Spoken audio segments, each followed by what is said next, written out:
To all of those Bernie Sanders voters who have been left out in the cold by a rigged system of superdelegates, we welcome you with open arms. Whether you supported me or Senator Sanders or one of the Republicans, we all need to keep working toward a better, fairer, stronger America. The two presumptive nominees vying for voters who back Bernie. Trump is anti-establishment like Sanders and promising to stop business as usual in Washington and take on crony capitalism. But on the flip side, Hillary's pushing more pro-socialist type programs like Bernie, paid by tax hikes on the wealthy. So who would be better for Bernie backers and the rest of us? Hi, everyone. I'm Eric Bowling. Welcome to Cashing In. Our Cashing In crew this week: Mercedes Schlapp, Gina Loudon, and Ebony Williams. Welcome, everybody. Decisions for Sanders supporters. I'll start with you, Gina. Who should they turn to, these Bernie supporters? Donald Trump or Hillary Clinton, and why? Come on over to the cool kids side, Bernie supporters, because this is why. Because if you vote for Hillary Clinton, you're voting for more of the same. You're voting for an establishment candidate. You're voting for someone who's not going to really do any of the changes that are going to make life better for you, like jobs. I think that's kind of an important one, and I think that that's what should matter most to Bernie supporters. And also, don't forget this: they hate Wall Street, and Hillary's taken all this Wall Street money for speeches and still hasn't disclosed the transcripts. There's something fishy there, Eric. Yeah, very good, very good. Ebony, so let's play a little devil's advocate right here. So Hillary Clinton, Democrat, Bernie Sanders, Democrat, but that outsider thing, that anti-establishment thing, is the kind of topic of 2016. Is there a case that Hillary can make and should make to the Bernie Sanders supporters? Yes, she should be making it, Eric. And I don't know really what's taken her so long. I count at least 3 of the last post-primary night Trump speeches, unapologetically direct, to the point, asking specifically for the Bernie Sanders support to come his way. And I think that's smart of Trump. I don't really know why Hillary's not being specific about it. What should she do? She should be so specific. She should say, look, I understand that you feel like you have been shut out of this process and your candidate is not our nominee. However, please trust that I will be the candidate to talk about your issues, to talk about your concerns, and push it forward in my White House. She's not doing that, Eric. It's too generic, and she needs to get specific with these people. No, what do you say, Mercedes? Is there a case that Hillary can make? Because I think that a lot of us here would say these Bernie Sanders supporters are unnatural for Donald Trump. The outsider, the never Trump people, well, the never Hillary, they happen to be never Hillary. They would likely go to a Trump, I would think. However, let's play devil's advocate here. Hillary, what should she do to get the Bernie Sanders supporters?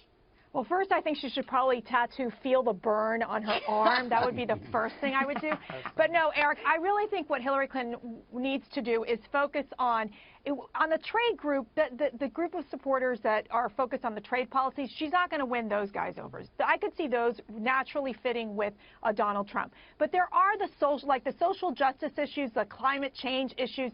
There are these other issues that are important to the Bernie Sanders supporters that they really want to see more of government in their lives, and more in government creating or helping to solve these problems in what you would say the world problems like climate change. So I do think that for Clinton, her focus on the climate specifically, on, let's say, just the social justice issues alone, that is where I think she could garner the support. But again, many of these Bernie supporters have a very negative image of Hillary Clinton. What is, go ahead. I mean, I think that's really true, Mercedes. And I think, again, her kind of continuing to ignore them when she does have the spotlight and the microphone doesn't help. You know, again, at least Trump is talking to them. Now, talking ain't necessarily getting, so we'll see how it plays out. But at least he's saying, I see you, I recognize your concerns, and I'm here to address them. Hillary's got to do the same thing. Yeah, now, Gina, also this primary process all the way straight through, Bernie Sanders has not attacked Hillary Clinton hard. He hasn't hit her hard with the negative ads and whatnot.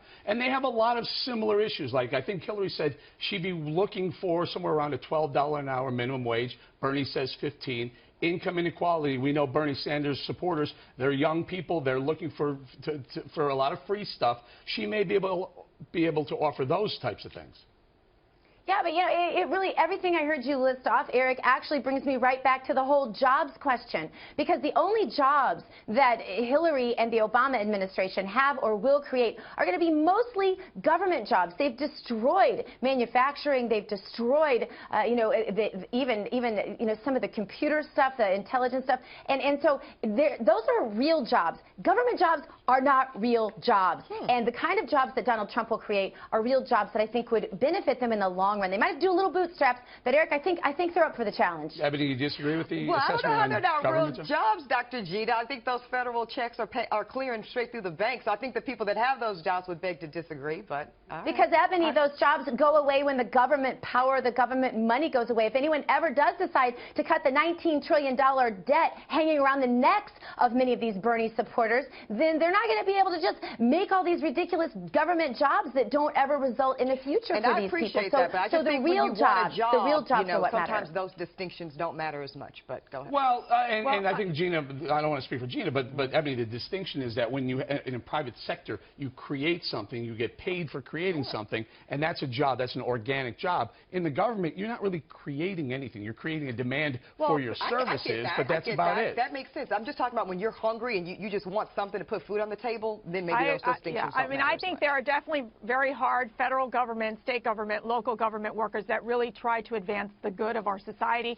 There's too much government and there's too much bureaucracy. Let's just make it from there. But I just want to pivot back to Hillary Clinton. Hillary Clinton will have a problem carrying the mantle of Bernie Sanders' revolution. That will be her biggest challenge. And the economy itself is not going to be enough, because what's the difference? Hillary Clinton does not come across authentic. Bernie Sanders All right, does. So Mercy, stay right there. Let's bring it around. Let's channel our inner Bernie Sanders supporter, someone probably under 30 years old, may or may not be working, laden with a lot of student debt, and now you can't choose Bernie Sanders anymore. You have either Hillary or Donald. Mercy, start with you. Who are you going to vote for and why?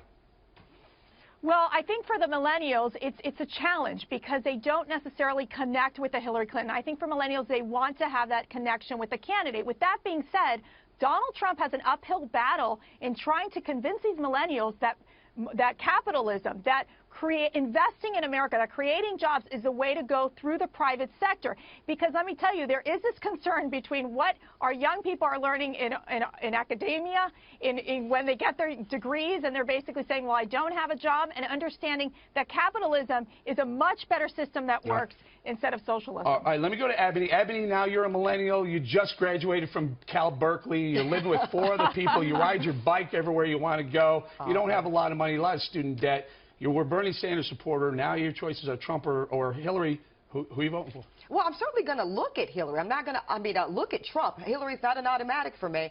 I think Mercedes is happening some good things here, certainly the capitalism. But see, this is where Trump has got to sell it. Millennials are very risk adverse. You know, they're very scared to kind of bet on themselves and kind of go out there in the real world in these capitalistic environments and make a name and be better than the next person. Trump's got to go out there and say, look, I did it. You can do it too. I'll show you how. Maybe that's a message that can resonate. Okay, I'll leave it to you now, Gina. Finish up the block here. You're the, let's see, where are you? You're an NYU graduate, and you don't even have a bike. You just Uber around, and you also have a lot of student debt, not a lot of money. You just want to go and, I don't know, maybe smoke some weed in Central Park. Who are you going to vote for?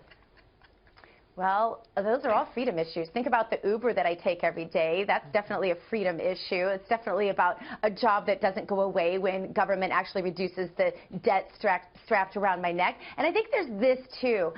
Donald Trump, remember, when he made the statements about building the wall, he was at like a 4%. The minute he made those, a couple weeks later, after he communicated his motives with the American people, those numbers continued to go up. We look at his numbers going up with Hispanics. That's happening right now as he is actually having a conversation with those people that only Donald Trump can do in an only Donald Trump way. The rest of us don't get it, but it works. I think when he starts to have a conversation with these millennials, Eric, we're going to see some interesting things happen. Very interesting. I agree with that. If you're smoking pot, you're voting for the libertarian Gary Johnson, okay? Oh, let's not even talk about that guy. Do we have to? Unless you don't want to throw your vote away. That's crazy.